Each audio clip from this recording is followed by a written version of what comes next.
You ask Tiger to calculate. This deals with long addition. The final result is 0.0015. Let's solve it step by step.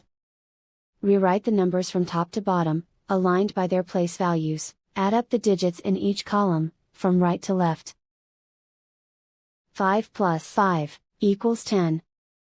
Carry 1 to the 10,000ths place. 1 plus 3 plus 1 equals 5.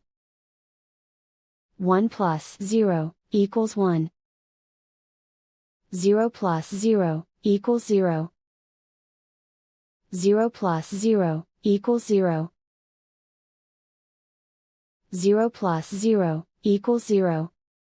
And so the final result is 0.0015.